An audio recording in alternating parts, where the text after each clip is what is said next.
Camera. Welcome back to the Bumper Breakfast. It's still a pleasure being here with you this Tuesday morning. Okay, it's Tuesday now. Tuesday morning, the 24th of August 2021.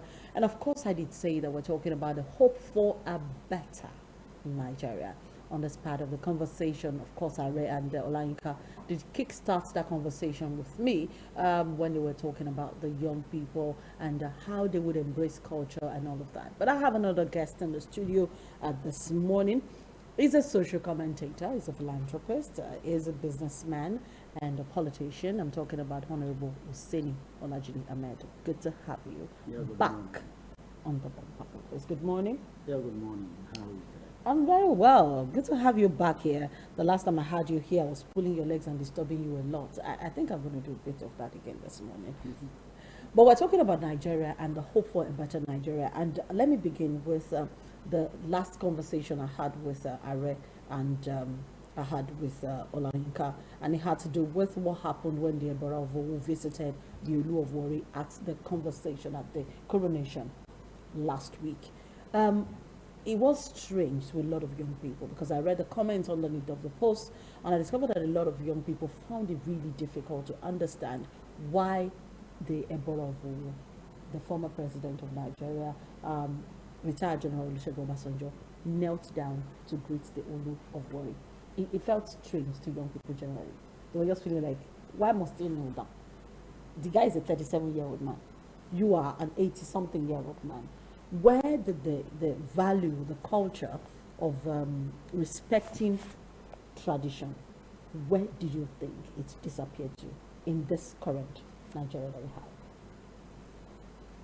we have? Anyway, respecting monarchical leadership has to do with the traditions of our land.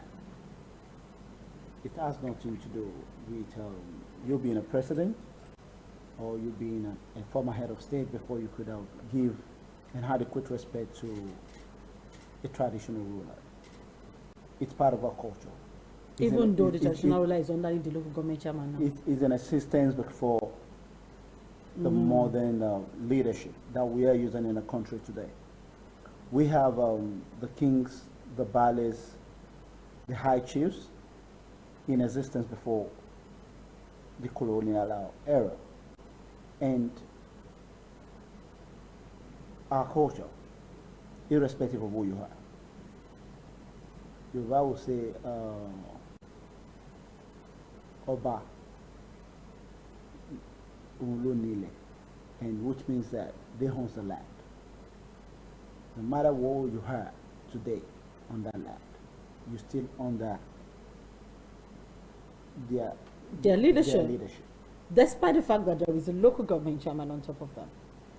Yes. Isn't that a complexity that necessary? Because I see Nigerian youths respecting more of their political leaders than their traditional rulers. Anyway, that has nothing to do with the issue of governance, modern governance, and traditional leadership are two parallel things. And the heart of Wiffiarism is what brought the traditional rulers under the local government. Okay. In order to provide Wiffiarism for them. Because in modern time, the modern leadership tend to manage the resources of the land. The harbors don't collect all the shakole and all those things anymore. And now, the remuneration for them come from the modern governance. So you are expecting there's no way, and you can't be paid from any other resources except the one allocated to your locality. And that is why you see them under the local government. But that does not take away their supremacy when it comes to traditional supremacy. But so this is you where have to come to their territory and you have to come to their palace. Even when you're a president, you still have to bow before them. As a traditional ruler. So let me ask this question. You're a public person, you go out a lot. When you visit these public places, do you see the political leaders actually doing these things? Showing the example of the respect that should be accorded to this monarchy? Do you see them bowing, frustrating, as it were? Do you see it? For those who understand the culture. Aha, it comes to understanding the culture. For those who understand the culture and how the culture works. In modern times, a lot of traditional rulers attain the seat of their forefathers by cutting corners, not following the traditional norms. And this made... Are you trying to break it, people? No, I'm not trying to do that, but I'm going to say the truth. Are you saying that The fact that they are no longer being respected is as a result of the fact that we've thrown away the modus operandi, or the method at which they are being put on the seat, on the throne. They've thrown them aside. We're talking about a hope for a better Nigeria, and the topic is right there on the screen. You can also send your comments to us on the number that will be put right underneath of that comment. But one of the things that we would like to deal with this morning is our value system. You were trying to say that the fact that they cut corners is one of the reasons To get to why... the throne of their forefathers. To get to the throne of their forefathers is one of the reasons why... Because nowadays, if I sleepy, If I sleeping... because in those times, Yes. we used to say, Opele will tell us Who the the right king- direction with the king. Who the king is. Isn't that a Lagos thing? Maybe the It's- up country. It's the culture of Yoruba land. And all of the places where No, I'm saying this tradition this is being one where practiced. they've boycotted the culture looks as if it's a Lagos thing. It's not. No, it's a Nigerian thing. You can even become, they can pick an emir from Lagos to go and be an emir in the north. Somebody from Lagos to go and, without knowing the cultures and the tradition of what Somebody is who happening. didn't grow up amongst Yeah, among them. And Everything that- has been politicized. You need to understand what is happening and when it comes to the traditional leadership. And that is why today, in the past, the traditional rulers will want to influence what the modern governance wants to do and tell them that this is not attainable in our land. But today, Beba Shefun. formerly, the traditional rulers give the ideas of the land. Now the modern governance give the ideas of their land to them. And you see, whenever anything happens, they usually say that the king is supposed to be aware, the ballet is supposed to be aware. After all, no need. But when the problems start, they go back to the traditional rulers. When the problems are brewing, they don't go to them first. No, you see, the traditional allies, irrespective of them losing their chances, their cultures into the modern governance, they still host the grassroots. They are still the closest To the leadership people. to the people. Okay. And to a certain extent, a lot of people in the grassroots still believe in their instructions. So when it is a political, when it has to do with anything that has to be the political activities, they could use that to influence the people at the grassroots because they're closer to that. How then do we now have a better Nigeria when everything seems to like be interwoven, you know? Before we know what is happening, you really cannot trust the word of your king because you know that your king is under the leadership or the control of either the chairman of the local government or maybe it's the governor, as it were, because his salary could be withheld. And before you know what's happening, the kings don't tell the truth. Because we're under the we're under the constitution of modern governance, which even controls the traditional kings, the traditional rulers. Why then do we keep having traditional kings if we're going to keep having Because we can erase the culture. We still need to keep our culture as a people? as Do we then, do you know, see the situation where we can resuscitate the values that come with those culture? I kept mentioning the fact that Eborovo knelt down before. And one of the things the young people who passed the comment said, they felt like it was looking for favor. At what age will They said, oh, walk in Tolowo now. no. Was looking At for what favor. age will President Olusegun Obasanjo, one of the father of our lands, one of the president of this country that has done greatly to this land, and with the level of his attainment and his age, will somebody in our times be looking at it as if the president is looking, the ex-president is looking for a favor? what other favor? Maybe It's, oil it's well. not looking for a favor. Maybe oil well It's is looking, worry. no. It's looking for the grace of God towards eternity. Because eternal life is an important thing. After achieving everything, the apex position in a country is president. And he has Then already been after there. you've attained that, the next thing you should look up to is God. And how do you get that? You get that through your humility, your attitude towards your people, and how you embrace the culture. This So I think is that one is what thing. he's doing. He will never do that because he wants a favor. But this is one thing that is now missing in today's young people, because if we're looking at the hope of a better Nigeria, we're looking at the young people. One of the picture stories of the Nation newspaper this morning showcases internet fraudsters. That's one business that young people are doing. The coincidence is the fact that if you go to the front page of the Guardian newspaper, these are another set of young people starting a new business called Plenty Oka, and they just got about $1.2 million seed funding. These are young people. These are young people. Two different pictures, Nation and then the Guardian. It's being said that the hope of any country is their youth. Today's Nigerian youth is not ready. That's the assumption for leadership. Is not ready for governance. Is not ready for change. Everybody wants to run away. Is that what you see when you communicate with young people? Anyway, I have to tell you that opportunity the fast.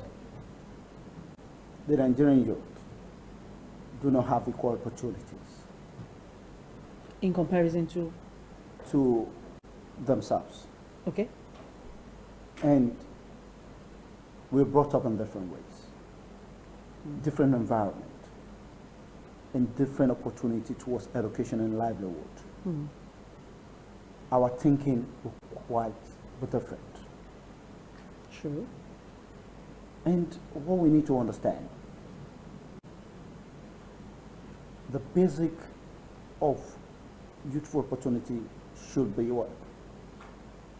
Opportunity for all children to be able to survive life an average way. Opportunity to survive life in a country like Nigeria. And where you can survive life, you look for every means to achieve your livelihood. This is a problem we're facing in a nation called Nigeria. We need to understand the problem everywhere. You're showing me two pictures. Those gang of fraudsters, Yes. internet fraudsters, Yes. and those gangs of people who were able to think on what to invest in. Because they got opportunity of better orientation and better upbringing sometimes. Opportunity. You understand? And anytime you walk on the street, probably myself trying to give an orientation to young people, what you understand from them is, do they have an opportunity to start the way you feel I should start? If I should go for business today, where can I get a funding to do that? After being a graduate, I'm not gainfully employed, I got no employment, then how did I get a finance to start a trade? Becomes a problem. Then if that is not possible, then at this age, how should I feed myself? And the best parent a poor parent can give to the children is education. After taking Going you to towards school. every struggle to get it for the children. And to every poor parent, after education, they believe their responsibility on you has come to an end. You now begin to feed So how me. do you feed yourself? How do you survive this terrain? Even when a hardworking man is hungry. Not to talk of the youth that just came out of school. Not to talk of the youth that just came out of school. When you see people, sometimes when I see people they tell me they're under the custody of any authority as a result of internet fraud or whatever kind of fraud. And sometimes when you go close to that and you try to interrogate them, you realize that they have a lot of talent. But when would this nation utilize the talent of this young generation of our country in a better and a positive way? When is the question here? But even in the biblical way, an idle hand is a devil workshop. It has no any other solution. So when you don't keep them busy, you should expect Pay them to to go. do something wrong. It all comes back to you didn't create opportunities for them. Everybody You knows didn't keep them busy. the implication of a crime. And nobody pray to see the aftermath effect of any crime. And nobody want to inculcate or involved in a crime. But where there is no option, you see this youth Going tend to see themselves that the end of everything is death. They don't mind. They are ready to die. They are ready to go to jail. In as much as at the period they're doing it, they are surviving their livelihood. whose fault? So the question again, like you asked, whose fault? And I tell you, in a country where all the resources are in the hand of the government, then the problem is governance.